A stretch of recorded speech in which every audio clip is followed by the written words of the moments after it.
Well, hi, friends. It's Dr. Dale Warren once again. Some people call me Papa Dale.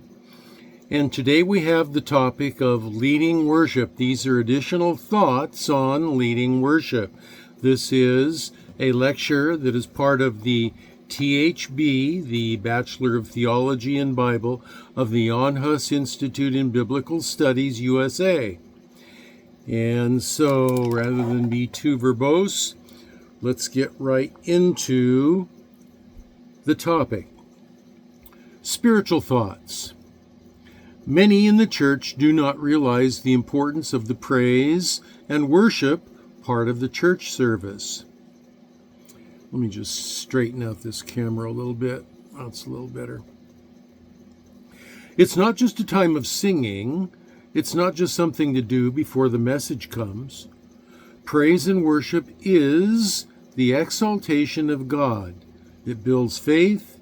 It encourages the congregation to focus their attention on the Lord, and it prepares their heart to receive the word. With that in mind, the role of a worship leader is vital, very important. It should always be remembered that the worship leader is not just a song leader. Their part is not to lead the singing of songs, but to lead the congregation in praise and worship that ushers them into the very presence of God. So let me say this. Just because someone can't sing doesn't mean that they should lead worship. Let me say this. Just because someone can sing doesn't mean that they should lead worship. The praise and worship are often handed off to someone who can sing. But my question is, can they lead worship? Indeed, you need someone who can sing and won't distract because they can't sing.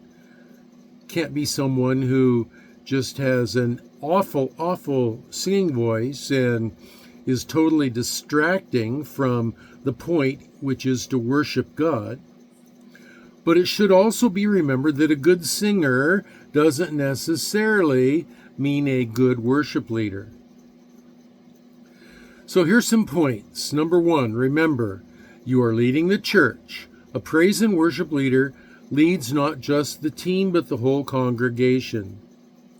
Too many leaders often focus on leading a team of worship people and forget that they are there to lead everyone involved in the service. Number two, recognize it's not about you. You're not the show horse up there parading around in your new wardrobe. It's not about you. A leader must be humble. A leader must be teachable. They must be dependent on the Lord. Their focus and attention are first on God.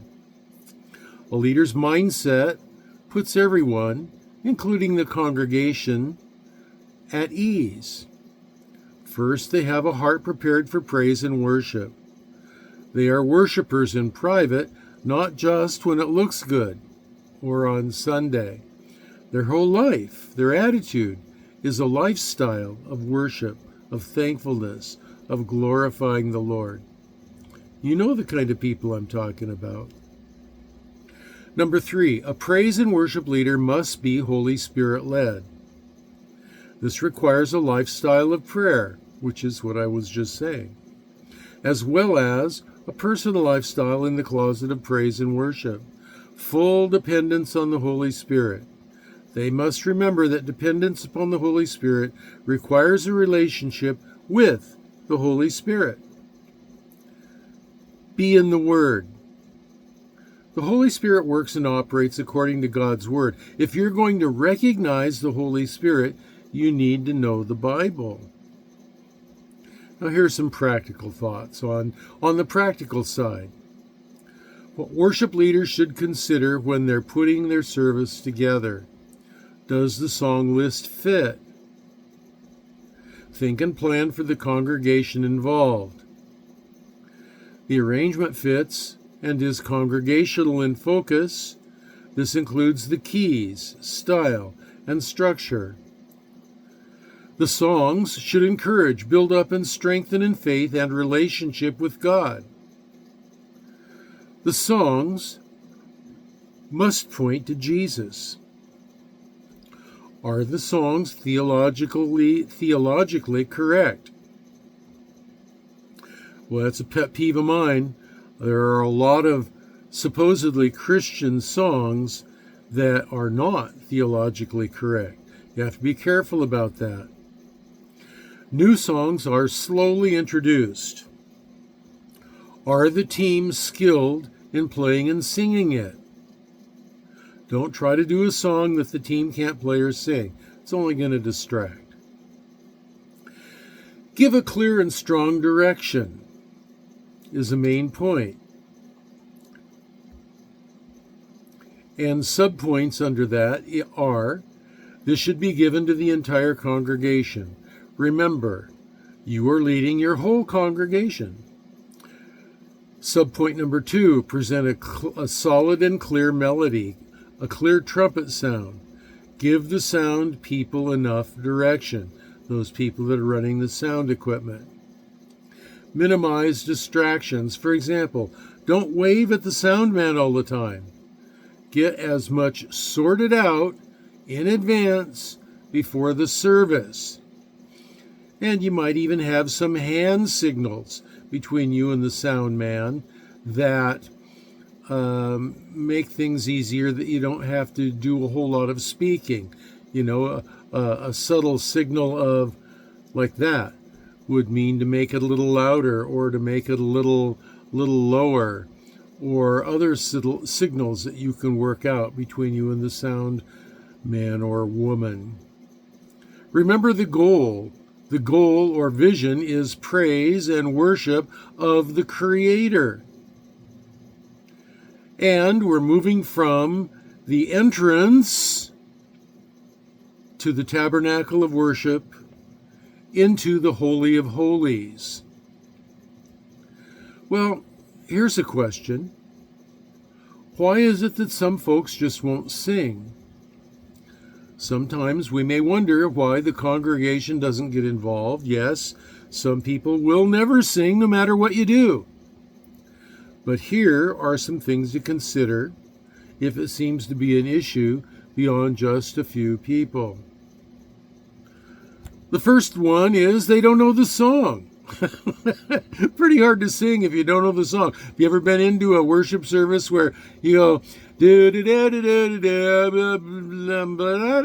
and you just kind of follow along, mouthing gobbledygook? I've done that before. So, subpoint number 2, the song is not suitable for congregational singing. Might be suitable for a solo, but maybe not for congregational singing. Not every song that sounds great in concert or on YouTube works in a congregational setting. That goes for the arrangements as well.